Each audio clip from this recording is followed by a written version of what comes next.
Imagine कीजिए आपके घर के सामने की सड़क किसी ट्रक या टेम्पो की वजह से 5 से 6 घंटे के लिए ब्लॉक हो जाए। आपका रिएक्शन क्या होगा?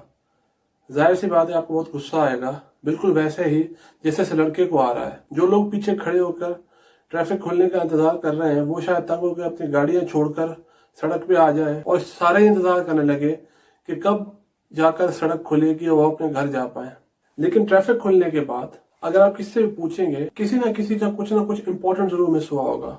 किसी के लिए कोई मीटिंग होगी वो मिस हुई होगी, किसी के लिए कोई अपॉइंटमेंट होगी वो मिस हुई होगी, किसी को अपने घर पहुंचना होगा, किसी को कहीं और जगह पहुंचना होगा जहां पे वो नहीं पहुंच पाए होंगे। लेकिन अगर मैं इसे समराइज करूं सिर्फ एक वर्ड में, तो हर कोई आपसे जरूर कहेगा कि उनका टाइम जो कि बहुत ही इंपॉर्टेंट था वो जरूर वेस्ट हुआ है। अब सवाल ये उठता है कि मैं आपको इतनी अजीब एग्जाम्पल क्यों दे रहा हूँ, क्योंकि बिल्कुल ऐसा ही केस पेश आया है इजिप्ट के अंदर स्विस कैनाल में। जिन लोगों को पता नहीं उनको बता दूं, स्विस कैनाल इजिप्ट के अंदर एक बहुत हिस्टोरिकल कैनाल है जिसको बनाया गया था 1859 से लेकर 1869 में ऑटोमन एम्पायर के अंदर। इस कैनाल को बनाने का सबसे बड़ा पर्पज ही यही था कि ट्रेड और कम्युनिकेशन को आसान रखा जाए। आमतौर पर लोगों को साउथ अफ्रीका से घूमकर जाना पड़ता था यूरोप जाने के लिए। ऑटोमन एम्पायर के अंदर तकरीबन 15 लाख वर्कर्स ने इस रास्ते को बनाया था इस तरीके से कि यहाँ से ट्रेड और कम्युनिकेशन का कोई रास्ता निकाला जाए। ये जो रूट है इतना इंपॉर्टेंट है कि दुनिया के तकरीबन 12% ट्रेड इसी रास्ते से होती है। अफ्रीका को एशिया से कनेक्ट करने के लिए ये रास्ता बहुत ही इंपॉर्टेंट है और यहाँ तक कि कुछ मिडिल ईस्ट के कंट्रीज भी इसी रास्ते को यूज करते हैं।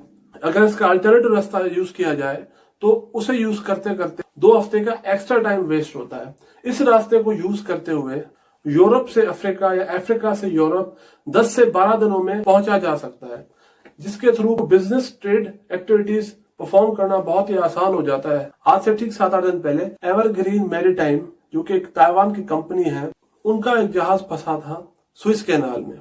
हालांकि अगर आप स्विस कैनाल को देखें, ये बहुत ही बारीक सी कैनाल है, ये इतनी कोई चौड़ी कैनाल नहीं है। कोई भी अगर बड़ा शिप इसके थ्रू गुजरता है तो उसके लिए जरूरी है अपने बैलेंस मेंटेन करना ताकि वो आराम से निकल सके। जहाज के स्टाफ और क्रू के मुताबिक रात को बहुत ही तेज हवा और आंधी चल रही थी और बहुत तेज स्टॉर्म चल रही थी, जिसके चलते जहाज को कंट्रोल करना बहुत ही मुश्किल हो गया था और जहाज ने तकरीबन 30 डिग्री तक लेफ्ट से राइट की तरफ टर्न किया, जिसके बाद जहाज उस पूरी कैनाल में एक तरह से फंस सा गया। अब अगर जहाज की बात करें तो जहाज लेंथ वाइज तकरीबन 400 मीटर लंबा है। अगर आप इसे कंपेयर करें ईफिल टावर से, ईफिल टावर भी 350 मीटर लंबा है। इसका मतलब है कि जो जहाज है इसकी लेंथ वाइज ये ईफिल टावर से भी लंबा है। और जो इस जहाज की कैपेसिटी है 20 से 25 फीट तक के तकरीबन 250 से 300 कंटेनर इसके अंदर लोड किए जा सकते हैं।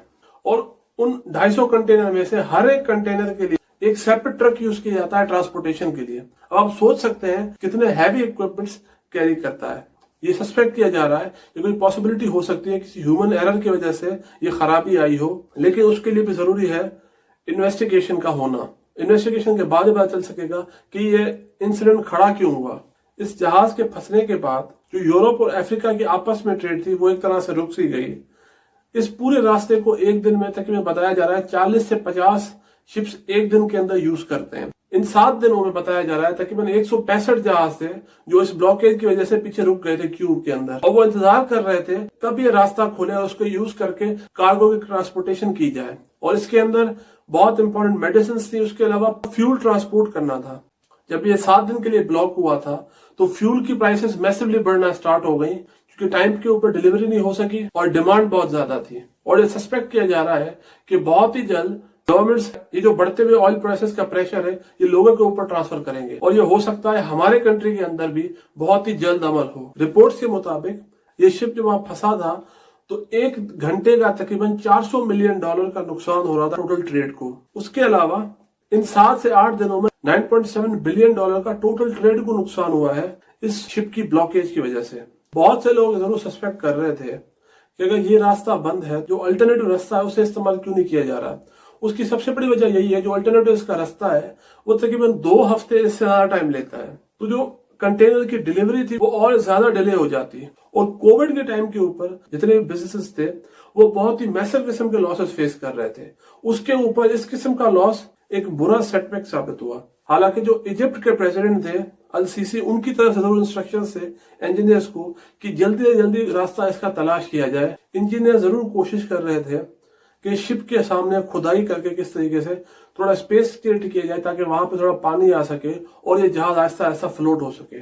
लेकिन बड़ी मुश्किलों के बाद 7 से 8 दिन की लंबी मेहनत के बाद आखिरकार ये शिप वापस फ्लोट होना स्टार्ट हुआ, जिसके बाद इस रास्ते को खोला गया। जब ये जहाज ब्लॉकेज से फ्री हुआ था तो इजिप्शियन मीडिया की तरफ से इसकी फुटेज रिलीज की गई थी। हालांकि इसके बाद एक ये चीज जरूर हुई है कि जो जहाज पीछे क्यू के अंदर मौजूद थे, जो आने वाले थे, उन सारी की टाइमिंग डिले हो चुकी है। और इसके बाद ये भी सस्पेक्ट किया जा रहा है कि बहुत सी चीजों की फूड प्राइसेस जैसे मिल्क, बटर और मेडिसिन की भी प्राइसेस बढ़ सकती है आने वाले टाइम के ऊपर, और बिजनेसेस को भी बहुत नुकसान पहुंचा है इस सारी ब्लॉकेज की वजह से। हालांकि कंपनी चाहकर भी जो अल्टरनेटिव रास्ता है जो कि साउथ अफ्रीका से गुजरता है उसे इस्तेमाल नहीं कर सकती थी, क्योंकि इसका सबसे बड़ा इंपॉर्टेंट जो रीजन था वो था पायरेसी का। साउथ अफ्रीका के बाद कुछ अफ्रीकन कंट्रीज लगती हैं, वहां पर पायरेसी एक बहुत ही बड़ा जेन्युइन कंसर्न है, और वहां के ऊपर एवरग्रीन हो, मर्सेक हो, बड़ी कंपनीज हो, वो अपने एम्प्लॉयज को इंश्योर ही नहीं करती इस तरह के रूट को अडॉप्ट करें। 2013 में अगर आपको याद हो, एक हॉलीवुड की एक ऑटोबायोग्राफी आई थी कैप्टन फिलिप्स के नाम से। वो एक रियल स्टोरी के ऊपर बेस्ड थी, जहां पे एक पूरे के पूरे शिप को एक अफ्रीकन रीजन के अंदर हाईजैक किया गया था।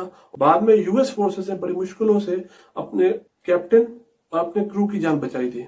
इस पूरे इंसिडेंट ने लोगों को याद दिला दिया स्विस क्राइसिस के बारे में। स्विस क्राइसिस का दूसरा नाम सेकेंड अरब इजरायली वॉर था, जहां पर इजिप्ट के प्रेसिडेंट की तरफ से स्विस कैनाल को नेशनलाइज कर दिया गया था। उसके बाद इसराइल ने वहां पर इन्वेड किया था और इजिप्ट और इसराइल की आपस में जंग छिड़ गई थी।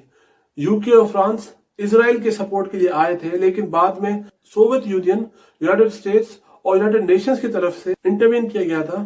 उसके बाद यूनाइटेड किंगडम और फ्रांस लड़ाई बीच में छोड़ के जानी पड़ी थी।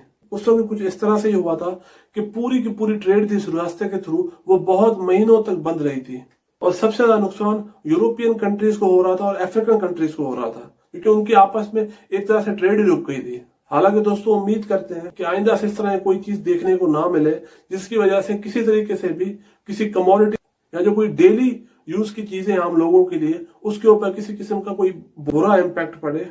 कोविड के बाद जहां अनएम्प्लॉयमेंट लोगों को बहुत तंग कर रही है, वही इन्फ्लेशन भी एक बहुत इंपॉर्टेंट इश्यू बन चुका है, ना फकत डेवलपिंग पर डेवलप्ड कंट्रीज के अंदर भी। दोस्तों आज तक मेरी तरफ से इतना ही। अगर आपको वीडियो अच्छी लगी हो तो उसे लाइक और शेयर करना मत भूलिएगा, और बेल आइकन दबा के चैनल को जरूर सब्सक्राइब कीजिएगा।